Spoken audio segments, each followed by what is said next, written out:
Estudo das orações, pessoal. Aula de número 2. Veremos nesta aula o conceito de coordenação e subordinação. Importante para a gente poder seguir adiante.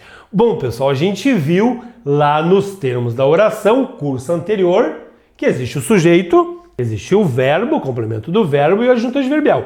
Esta é a ordem direta. Lembram que a gente numerou? 1, 2, 3, 4. O conceito de coordenação pode-se dizer que é quando a estrutura está completa de um lado e também do outro lado. Eu tenho aqui a conjunção. O que liga as orações é a conjunção. Se é um e, a gente sabe que é uma conjunção aditiva. A gente já viu as conjunções. Então eu tenho lá, o tigre atacou a presa, sujeito, verbo e o complemento do verbo. O objeto direto está ali.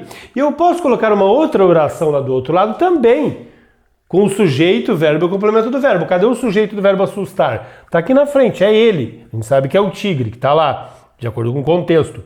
Mas eu tenho de um lado o sujeito, verbo e o complemento do verbo, e do outro também, o sujeito, verbo e o complemento do verbo. De modo que essas estruturas se tornam independentes. Esta aqui não é dependente desta aqui. Esta aqui existe por si só. Ela não depende daquela para poder existir. Eu coloquei primeiro uma estrutura aqui com sujeito, verbo e complemento do verbo, e do outro lado fiz a mesma coisa. E elas se ligam por uma conjunção coordenativa, aditiva, conforme a gente viu lá no curso de conjunção. Aqui eu tenho outro exemplo de coordenada, para que vocês vejam. Os soldados vieram logo, mas os prisioneiros fugiram. Mesma coisa, sujeito, verbo, complemento do verbo. Nesse caso aqui eu tenho logo, da ideia de tempo, só tenho o sujeito e o verbo ali intransitivo, mas você terá dos dois lados praticamente essa estrutura. Os prisioneiros fugiram, sujeito e verbo, não tem o complemento do verbo. Elas são independentes. O conceito da coordenada é que elas são independentes. O que é o conceito de subordinada, que é essa aqui? Tem tudo a ver com dependência. Observe que quando eu digo Maria disse, dizer é um verbo. Ele pede um complemento, tal qual o complemento do verbo ali, o número 3. Porém, agora, eu não estou mais tratando de um objeto direto. Não é um termo da oração, como aqui em cima. Agora eu tenho uma oração inteira que complementa o sentido daquele verbo. Olha o que eu fiz aqui. Que os soldados vieram logo. Como é que eu sei que é uma oração? Porque tem o verbo. Tá aqui, tá em vermelho. Eu não posso mais dizer que eu tenho um objeto direto, como a gente viu lá nos termos da oração. Agora eu tenho uma oração substantiva, oração subordinada, substantiva objetiva direta. Porque a oração inteira funciona como um objeto direto do verbo dizer que está ali. E este é o conceito de subordinação. Esta segunda oração depende, daquela primeira ali, para poder existir, inclusive. Se não fosse aquela estrutura ali, esta aqui não existiria. Daí o conceito de subordinação. Uma está subordinada à outra. Ao contrário das coordenadas, que não estão...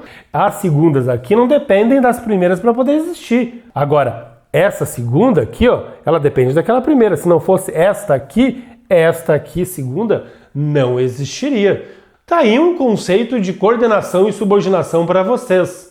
Percebam, as hienas não queriam.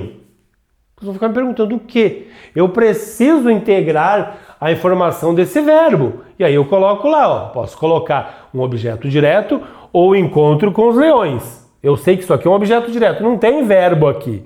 Mas eu posso colocar uma oração ali com função de objeto direto. E eu digo que o leão as encontrasse. Percebo que agora eu tenho uma oração. Eu posso colocar o objeto direto, mas eu posso colocar uma oração inteira em forma de objeto. E ela está dependente daquela primeira lá. Ela só existe porque aquela existe. A mesma coisa aqui, os soldados vieram. Eu posso dizer ontem, lentamente, de longe, colocando um advérbio ou uma locução adverbial. Mas eu posso colocar uma oração inteira com função de advérbio. Quando os prisioneiros fugiram.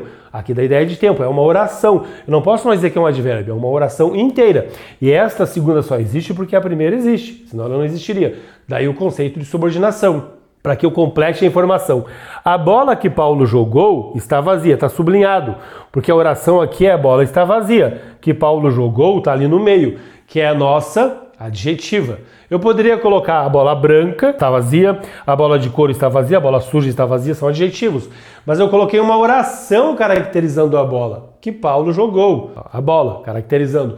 Então aqui eu tenho uma oração, que eu estou dizendo para vocês que existe o objeto direto, os advérbios e os adjetivos. Existe a oração substantiva, porque o objeto direto tem um substantivo ali dentro dele. Por isso que a gente chama de oração substantiva. Existe o advérbio e a oração adverbial, existe o adjetivo e a oração adjetiva. Tá aí no quadro para vocês.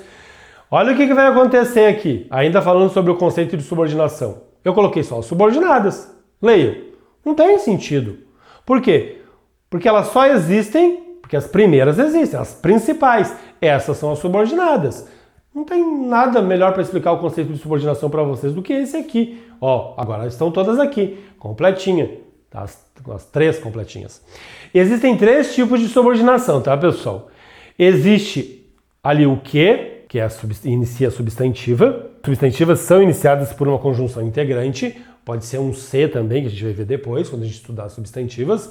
Mas eu tenho ali o que como conjunção integrante, iniciando as substantivas. Eu tenho o quando, que é uma conjunção adverbial, a subordinação adverbial e a subordinação adjetiva, tá ali, ó, que é iniciada por um pronome relativo, que inicia as adjetivas, tá, pessoal? São os 3 tipos de subordinação que a gente vai ver a partir da aula que vem. Aliás, a gente vai começar com as coordenadas, né? Depois a gente vai para as subordinadas. Mas são os tipos de subordinação que vocês vão ver futuramente. Bom, pessoal, muito importante dizer nessa aula que existe o que a gente chama de polissemia conjuntiva. E é claro que é isso aqui que cai. Por isso que você deve guardar a relação lógica de sentido, o sentido que a conjunção quer passar, e não decorar a conjunção. Nós temos aqui o como ideia de causa. Tem ideia de causa. Como estava doente, foi ao médico. Esse como equivale a por quê. Por que estava doente, foi ao médico. Foi ao médico porque estava doente. Qual é a causa? Ele estava doente. Então aquele como ali é causal, mas ele pode ser também comparativo, ó, a ideia de comparação. João era como o irmão dele. Como o irmão dele era. Nas comparativas o verbo fica escondidinho ali depois. Né? João era como o irmão dele é. Não precisa colocar o verbo. Mas eu tenho um como comparativo. Aqui eu já tenho um como conformativo. Fez tudo como a professora pediu, conforme a professora pediu. E é a mesma conjunção. A gente fala isso, chama isso de polissemia conjuntiva. Polissemias, vários significados da mesma conjunção. Poli é vários e sema é significado. Polissemia, vários significados da mesma conjunção. Como? Com 3 ideias aqui, tá, pessoal? Outra questão interessante é a relação lógica de sentido que vocês devem estabelecer. Percebam que essa estrutura do quadro está errada. Consegue perceber o erro aqui? Alguns alunos não vêm, só depois de um tempo de estudo. Os atletas tentaram, portanto eles não conseguiram. Eles tentaram, conclui-se que eles não conseguiram, está errado. Ou eu tiro o não, os atletas tentaram, portanto eles conseguiram. Aí dá a ideia de conclusão, sim. Ou então eu torno uma adversativa, que daí é a ideia que eu quero passar. Ó. Os atletas tentaram, mas eles não conseguiram. Embora eles tenham tentado, não conseguiram. Eles tentaram. Então aí eu tiro o não ou torno ela uma adversativa. Mas eu não posso deixar como na primeira estrutura, que está ilógico. A relação lógica de sentido está prejudicada ali. Terminamos mais uma aula, aula de número 2. Vai ficar aqui o meu pedido para você me ajudar, curtindo, compartilhando, me seguindo nas redes sociais, dando joinha nos vídeos. Isso tudo você pode fazer de graça. Se você quiser me ajudar financeiramente, pode comprar um dos meus cursos, se tornar membro. Tem várias formas, né, de contribuir financeiramente. Vou mandar um Pix para a chave que está na descrição deste vídeo. Eu só tenho a agradecer imensamente. Bons estudos!